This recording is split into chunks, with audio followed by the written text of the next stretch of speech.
जी नमस्कार, मैं अभी आपके समक्ष प्रस्तुत हाजिर हूँ एन सिंह। हम चले हैं वैशाली संसदीय क्षेत्र में। यहाँ पर वैशाली संसदीय क्षेत्र में जो मेरा नज़रिया कहता है कि एकदम आमने सामने की लड़ाई बन चुकी है। इसमें विभिन्न तरह के प्रत्याशी आ रहे हैं। सभी लोग अपना अपना जनता से वोट मांग रहे हैं कि हमको दीजिए।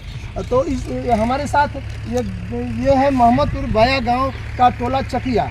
यहाँ के सभी लोग नौजवान इकट्ठे हैं, फर्स्ट टाइम वोटर भी है। फर्स्ट टाइम वोटर से भी हम जानेंगे कि वो इस बार किसको वोट दे रहे हैं, कौन प्रत्याशी को अच्छा समझ रहे हैं। चूँकि इसके पहले 2 बार एनडीए गठबंधन का यहाँ पर सांसद हुआ करते थे और आज तक हम जहाँ तक जानते हैं कि अपने सांसद निधि से पूरे वैशाली संसदीय क्षेत्र में लगभग कोई काम शायद नहीं हुआ होगा और नाखुश हैं। इसके वो भी मैदान में उतरी हुई हैं और मैदान में उतरे हुए हैं महागठबंधन के मुन्ना शुक्ला जी। और साथ ही आपको एक बात और जान करके आश्चर्य होगा कि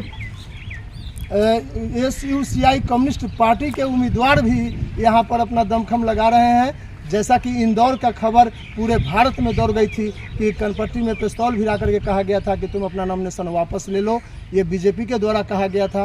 कांग्रेस के इंदौर कांग्रेस के प्रत्याशी भी अपना नॉमिनेशन वापस लेने के लिए तैयार थे, लेकिन उन्होंने कहा कि गोली मार दो, लेकिन हम नॉमिनेशन वापस नहीं लेंगे, हम मैदान में हैं, हम लड़ेंगे।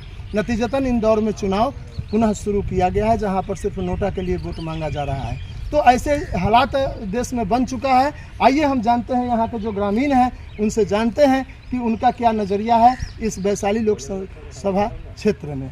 जी अपना नाम बताएंगे। जी नमस्कार, मेरा नाम मुकेश है और जल्दी मौजूदा जो समीकरण है जिसमें सिर्फ 2 ही पक्ष की बात की जाती है, इसलिए क्योंकि लोगों का विचार जो है तीसरी तरफ जाए ही ना। लोग सिर्फ अभी राजद और भाजपा को देख रहे हैं, लेकिन और भी अन्य पार्टियों के लोग भी हैं, जिसमें नेशनल पार्टी के BSP के एक शंभू सिंह जी भी खड़े हैं। जातीय आधार पे मतलब देखा जाए तो शंभू सिंह जी कुर्मी से हैं और वो एक पत्रकार हैं और जनहित की बात करने वाले हैं। अभी तक कोई छवि खराब नहीं है, लेकिन कभी मीडिया में उनकी चर्चा नहीं की जाती है। क्यों? क्योंकि यदि मीडिया में अगर उनकी अच्छी चर्चा हो जाए। आप क्या मानते हैं अभी चुनाव में आप किसको वोट करेंगे? देखिए, मैं तो कहूँगा कि लोगों को अब जो है ना वोट इस तरह से करना चाहिए कि मौजूदा जो सरकार है उसको सबक सिखाया जाए। ना तो उसने कोई रोजगार दिया, ना ही उसने नौकरी दी।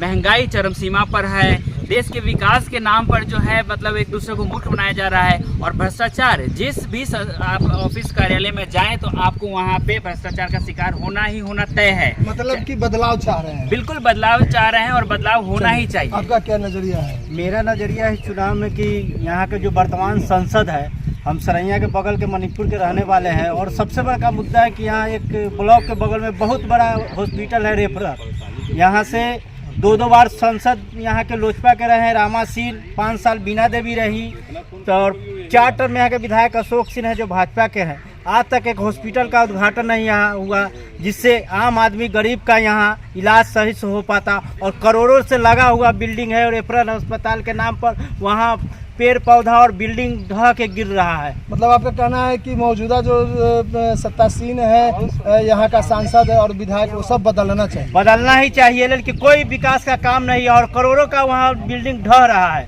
जो जिससे समाज का गरीब गुरबा का वहाँ इलाज होता। क्या नाम हुआ आपका? मेरा नाम राजन कुमार हुआ। आइए और यहाँ लोग हैं, युवा लोग हैं, फर्स्ट टाइम वोटर थे, लेकिन आप तो वोट गिराए हुए हैं।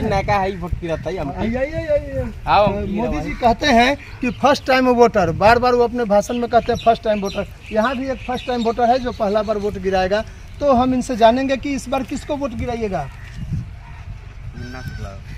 मुन्ना शुक्ला कौन प्रत्याशी के हैं? महागठबंधन मुन्ना शुक्ला को ही देंगे, यानी बदलाव चाहते हैं आप। चलिए, देश में हर 5 साल पर सांसद विधायक बदल जाए तो देश का सूरत हाल बहुत ही अच्छा होगा। धन्यवाद आपको। मैंने आप मंशा बना चुके हैं कि सांसद बदलना चाहिए। आप क्या कहना चाहेंगे? बोलिए, कुछ बोलिए। हम क्या करें, बदलाव होना चाहिए। बदलाव होना चाहिए। इधर आइए, और ये वोटर हैं, युवा हैं, इनसे जानना चाहेंगे कि ये क्या चाहते हैं?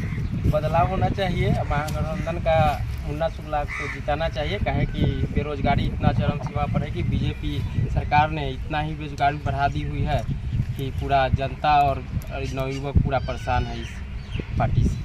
चलिए, बदलाव होना चाहिए। बदलाव के मूड में वैशाली संसदीय क्षेत्र की जनता है। हम यहाँ 2-4 लोगों से ही उनका मंतव्य जाना है। कहना चाहेंगे कि जब चूल्हा पर हांडी चढ़ती है भात बनाने के लिए, तो सभी चावल को मचोड़ कर नहीं देखा जाता है कि गला कि नहीं गला। कुछ ही चावल को से पता लगाया जाता है कि भात गल गई कि नहीं गल गई, चावल गल गई कि नहीं गल गई। फिलहाल फिर मिलेंगे आपको अन्य संसदीय क्षेत्रों में पब्लिक ओपिनियन के साथ आपके समक्ष हाजिर रहूँगा। फिलहाल मैं TN सिंह